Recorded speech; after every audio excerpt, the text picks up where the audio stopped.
ప్రభు పేరిట మీ అందరికీ వందనాలండి. అందరూ బాగున్నారా? నాకు ఇంతటి అవకాశాన్ని ఇచ్చిన తండ్రి అయిన దేవునికే మహిమ కలుగును గాక.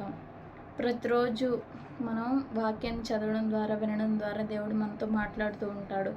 దేవునితో మనం సహవాసం కలిగి ఉంటాము. ప్రతిరోజు పడుకునే ముందు, ఉదయమున లేచిన తర్వాత బైబిల్ చదువుకొని మనం చేసుకొని మన దినాన్ని ప్రారంభించాలి.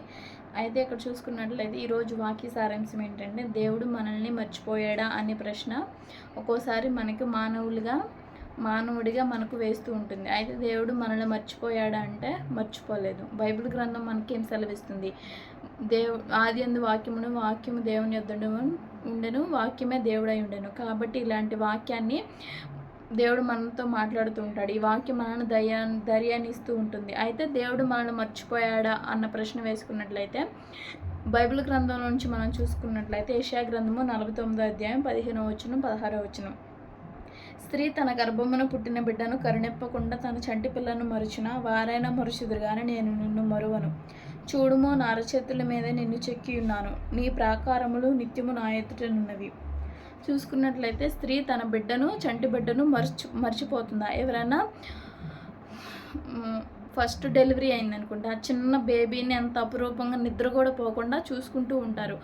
అలాంటి బిడ్డను తల్లి మర్చిపోతుందా? మర్చిపోదు కదా. కానీ ఆమె తన బిడ్డను మర్చిపోతుంది, కానీ దేవుడు మనల్ని మర్చిపోడంటే ఇక్కడ అలాగే వారైనా మరచుదురు కానీ నేను నిన్ను మరువను. మనకు ప్రశ్న వస్తూ ఉంటుంది, దేవుడు మనల్ని మర్చిపోయాడా? దేవుడు మనల్ని పట్టించుకుంటే ఏంటి శ్రమలు, ఏంటి కష్టాలు అని మనకు ఒక ప్రశ్న మన హృదయంలో సాతాను పుట్టిస్తూ ఉంటాడు. అయితే దేవుడు ఇక్కడ ఏమని సెలవిస్తున్నాడు అని అంటే, ఎవరైతే మనం ఎక్కువగా ప్రేమించేవారు ఉంటారో వాళ్ళు మనల్ని మర్చిపోవచ్చు, కానీ దేవుడు మనల్ని మర్చిపోడు. మరి దేవుడు మర్చిపోకపోతే మనకి ఎందుకు ఈ కష్టాలు, ఎందుకు ఈ శ్రమలు అని మనం ప్రశ్న వేసుకున్నట్లయితే అక్కడ యోసేపుని చూడండి. ఎన్నో శ్రమలు వచ్చాయి. అన్నల చేత అమ్మివేయబడ్డాడు, చెరసాల్లో వేయబడ్డాడు, ఎన్నో నిందలు అవమానాలు అతను భరించాడు. అయినా కానీ యోసేపుని దేవుడు శ్రమల గుండా తీసుకువెళ్ళాడు, కానీ అతని విశ్వాసం కోల్పోలేదు, నిరీక్షించాడు. కాబట్టి అతను తర్వాత ఐగుప్తుకి గొప్ప తర్వాత రాజుగా అన్నట్లు దేవుడు అతన్ని హెచ్చించాడు. కరువు కాలంలో అతన్ని పోషించాడు. అతని కుటుంబ వారందరినీ పోషింపబడ్డారు. చూసారండి, దేవుడు యోసేపుని మర్చిపోయాడా? యోసేపు చిన్నప్పుడు 17 సంవత్సరాల అప్పుడు అతనికి కళలు వచ్చాయి. ఆ కళలు ఎప్పుడు నెరవేరినాయి? ఎన్నో సంవత్సరాలు ఎదురు చూసిన తర్వాత ఆ కళలు నెరవేరినాయి. అన్న చేత ద్వేషించబడినా కానీ శ్రమల గుండా యోసేపు చెరసాల గుండా వెళ్ళాడు. మళ్ళీ ఇంకా చెయ్యని తప్పుకు కూడా నిందను పడ్డాడు. పోతిఫర్ భార్యను పాడు చేయడానికి వచ్చాడని అక్కడ నింద వేసినప్పుడు కూడా దాన్ని తట్టుకొని ముందుకు వెళ్ళాడు. చూసినట్లయితే యోసేపు ఎన్నో శ్రమలు ఎదురన్నాడు. దేవుడు అతనికి తోడే ఉన్నాడు. కానీ ఎక్కడికి వెళితే అక్కడ దేవుడు యోసేపుని హెచ్చించడం మొదలుపెట్టాడు.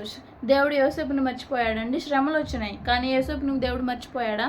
మర్చిపోలేదు కదండి. దేవుడు మనం కూడా ప్రార్థన చేస్తున్నా కానీ జవాబులు రావట్లేదు, కన్నీళ్లు పెడుతున్నా కానీ పరిస్థితులు మారడం లేదని అప్పుడప్పుడు మన మనసులో నిరాశ చెందుతూ ఉంటాం. కానీ యోసేపు జీవితాన్ని చూసుకున్నట్లయితే ఎన్ని శ్రమలు ఎదురైనా కానీ యోసేపుని దేవుడు గొప్ప ఉన్నత స్థానంలో దేవుడు నిలబెట్టాడు. అదే విశ్వాసం మనం కూడా కొనసాగించాలి. దేవుని కొరకు ఎదురు చూస్తూ నిరీక్షించడమే మన విశ్వాసము, మన యొక్క ప్రార్థన. యోసేపుని దేవుడు మర్చిపోలేదు.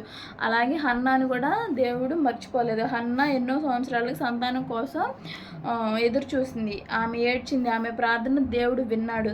సమూయేలులోనే గొప్ప ప్రవక్తను ఇచ్చాడు. అంత లేట్ అయినా కానీ ఏదో ఒక కుమారుని ఇచ్చేయలేదు. దేవుడు గొప్ప ప్రవక్తని ఇచ్చాడు. అన్ని రోజులు ఆమె శ్రమ పడి ఏడ్చింది కాబట్టే హన్నాకి గొప్ప ప్రవక్తని సమూయేలుని ఇచ్చాడు. దేవుడిచ్చి లేట్ అయినా కానీ దేవుడిచ్చేది చాలా శ్రేష్టమైనది, చాలా గొప్పది, విలువైనది మనకు ఇస్తారు. దేవుడు జవాబు ఆలస్యం ఇవ్వచ్చుగా, కానీ అది తిరస్కరించబడదు. ఏదైతే మనం ప్రార్థిస్తున్నామో అది ఆలస్యం అవ్వచ్చు, కానీ దేవుని యొద్ద నుండి అది తిరస్కరించబడదు. ఏదైతే మనం అడిగేది దేవుని చిత్తానుసారంగా అది ఉండాలి. మన పరిస్థితులు దేవుని దృష్టిలో ఉన్నాయి చూసుకున్నట్లయితే మనం విరిగి నలిగిన హృదయం గలవారై ఉండాలి. కీర్తనల గ్రంథము 34 అధ్యాయం 18 వచనం. విరిగిన హృదయం గలవారికి యెహోవా ఆసన్నుడు, నలిగిన మనసు గలవారిని ఆయన రక్షించును.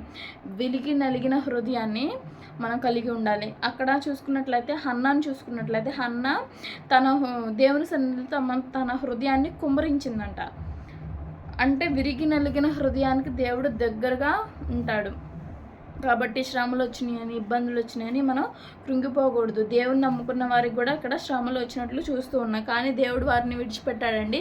కానీ చివరికి దేవుడు వారిని గొప్ప ఉన్నత స్థానంలో వాళ్ళని నిలబెట్టాడు. వాళ్ళని ఉన్నత స్థానంలో నిలబెట్టడానికి దేవుడు ఆ పరిస్థితులు గుండా తీసుకువెళ్ళాడు. దేవుడు ఏదో ఒక రోజు మన జీవితంలో కూడా మన ఏడుపును కన్నీటిని దేవుడు నాట్యంగా చేయగల సమర్థుడు.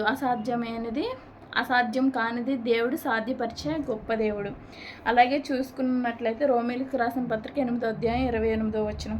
దేవుని ప్రేమించే వారికి అనగా సంకల్పం చొప్పున పిలువబడిన వారికి మేలు కలుగుటక సమస్తమును సమకూడి జరుగుచున్నామని ఎరుగుదము. దేవుని ప్రేమించే వారికంట అన్ని సమస్తము మేలు కలుగుటకే అన్నీ జరుగుతాయంట. మనకు వచ్చే శ్రమలు కానీ, ఇబ్బందులు కానీ, కష్టాలు కానీ, ఏదైతే దేవుడు మనల్ని మర్చిపోయాడా, మనల్ని చూడట్లేదు అనే ఆలోచనలో ఉన్నప్పుడు అవన్నీ జరిగేది ఏంటంటే అండి, అవన్నీ జరిగేది మనకు మేలు జరుగుటకే అంట. కాబట్టి మనం విశ్వాసంలో ముందుకు వెళ్దాం.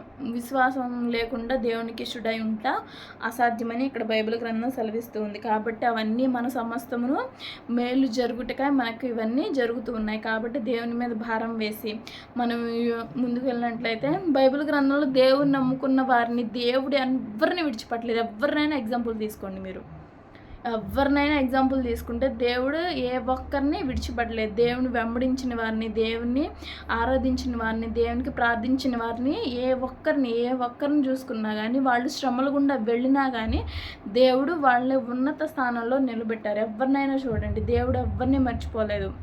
ఆకాశం నుంచి ఆయన కన్నులు మనల్ని చూస్తూ ఉన్నాయి. మనం కూర్చునుట, లేచుట, పండుకొనుట, మన ఆలోచనలు, మన తలంపులు, మన క్రియలన్నీ ఆయన చూస్తూ ఉన్నాడు. కానీ దేవుడు మౌనంగా ఉండే దేవుడు కాదు. నువ్వు నాకు మొరపెట్టుము, నేను నీకు ఉత్తరం ఇచ్చేదనని ఆయన సెలవిస్తూ ఉన్నాడు కదండి.